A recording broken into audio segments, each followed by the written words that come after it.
Dobar dan, dragi prijatelji, ljubitelji književnosti i pisane reči. Evo nas u još jednom videu koji ćemo posvetiti jednom od najvećih, najpoznatijih i najznačajnijih romana svetske književnosti. U pitanju je Ana Karenjina, Lava Nikolajevića Tolstoja ili, kako to kažu u originalu, Ljeva Nikolajevića Tolstoja. Ana Karenjina, ovaj roman prvi put je objavljen serijski u periodu od 1873. do 1877. godine u časopisu Ruski glasnik, a u obliku knjige prvi put se pojavljuje 1878. Pripada epohi realizma, ali svojim temama i svojom radnjom najavljuje dolazak novog književnog pravca i novog doba, u pitanju je modernizam.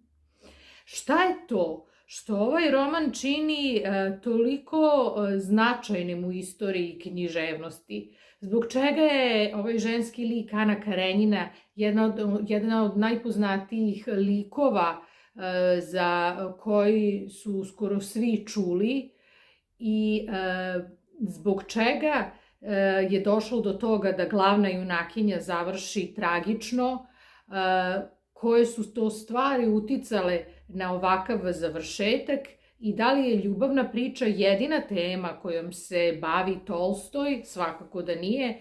Neka su od pitanja kojima ćemo se baviti u ovom videu. Dakle, kao što sam rekla, bavi se temom Ana Karenjina, istoimeni je i roman koji nosi naziv po glavnoj junakinji, bavi se temama porodice, ljubavi, prevare, i to bračne prevare i prevare uopšte, vere, ljubavi. On predstavlja poslednje dane imperijalne Rusije i života u to vreme, kao i razlike u životu, u gradu i na selu.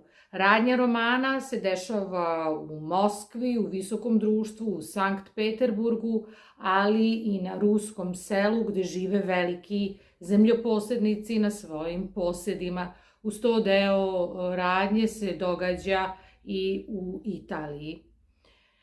Dakle, ovaj roman se dešava u vreme liberalnih reformi kralja Aleksandra II. Od Rusije i bavi se socijalnim reformama koje su usledile. Ono što je takođe značajno jeste da kažemo da je voz jedan od najznačajnijih motiva koji se pojavljuje u ovom romanu. On predstavlja simbol napretka, ali i mesto gde se dešavaju neke od najvažnijih momenta u radnji, gde se dešavaju prevrati, gde se dešava prvi susret Ane Karenjine i njenog budućeg ljubavnika, mladog pukovnika grofa Vronskog. U vreme početka radnje Ana ima 26 godina, ona je već 8 godina udata za Alekseja Karenjina, značajnog državnog službenika. Oni žive u Moskvi i imaju 8-godišnjeg sina Serjožu, za koga je ona izuzetno vezana. Inače, ona na početku romana kreće u posetu svom bratu Stepanu Stivi Oblonskom, koji je prevario svoju ženu Doli, sa kojom ima 5 dece, sa guvernantom, i ona odlazi u Sankt Peterburg, ne bi li na neki način pokušala da ih pomiri i da utiče na to da oni dalje, da Doli prevaziđe ovu njegovu prevaru i da oni dalje ostanu u braku. Takođe, jedna od glavnih junakinja je i Dolina rođena sestra, princeza Ekaterina Kitty Šerbecka, koja ima 18 godina i takođe je zaljubljena u grofa Vronskog, dok je Levin, lik je bogati zemljoposednik, lik kroz koji govori sam Tolstoj i koji na neki način predstavlja njegova moralna načela u romanu, on je zaljubljen u Kitty. I ona zapravo treba da se odluči takođe između ova dva prosca. Dakle, pričamo o vremenu, o visokom društvu u Rusiji, gde je izuzetno značajno sa kim ste u braku i gde se na osnovu toga odlučuje u kojim ćete se krugovima kretati, s kim ćete se viđati i tako dalje. Mnogo je tumačenja ovog romana, oni su dostupni i na YouTube-u, bave se različitim temama, bave se određenim scenama iz ovog romana. Roman je izuzetno obiman, ima oko 900 strana i ima 8 delova.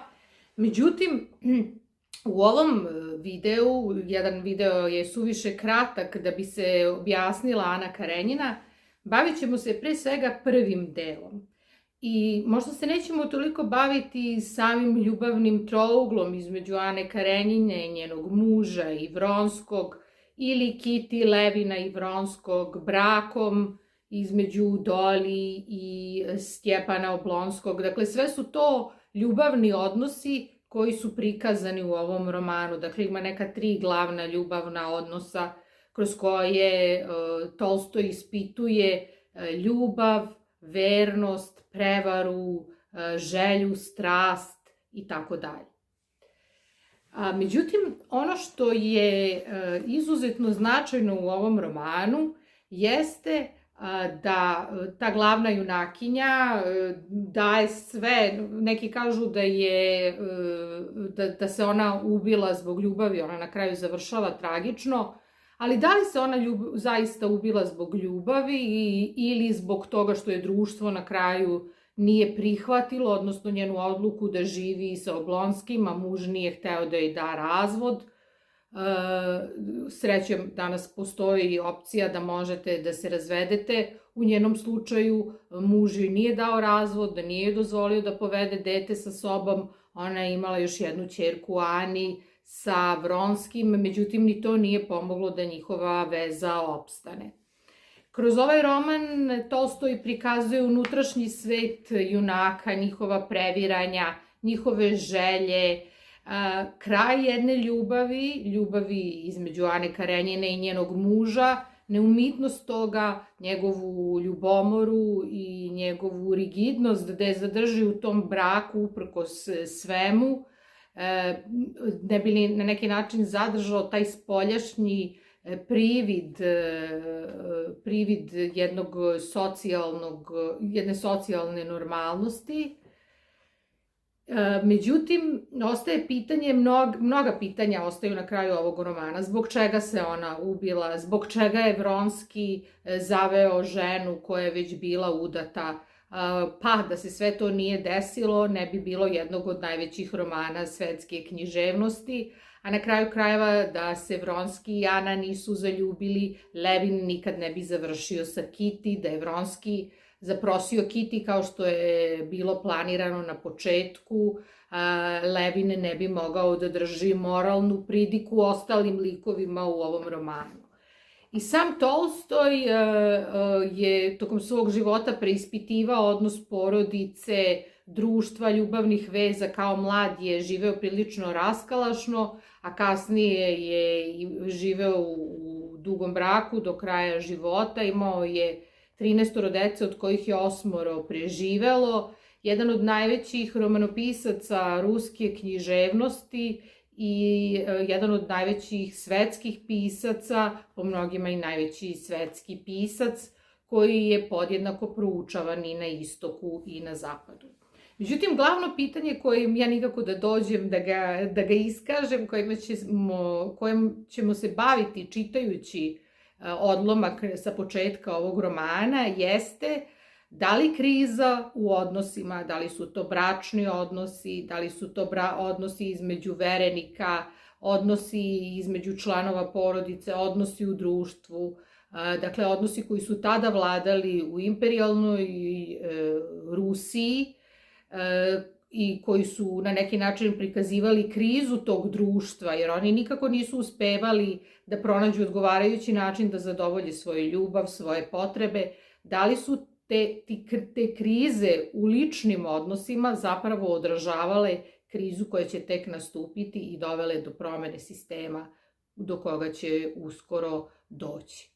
Evo, potražit ćemo odgovor u ovom odlomku koju ću vam pročitati i na kraju ću vas ostaviti da sami donesete neke svoje zaključke, da li lični odnosi u porodici, odnosi između bračnih drugova, odnosi između partnera, odnosi između dece i roditelja, da li kada se oni nađu u krizi zapravo odražavaju krizu jednog društva i najavljuju potrebu za društvenim i socijalnim promenama.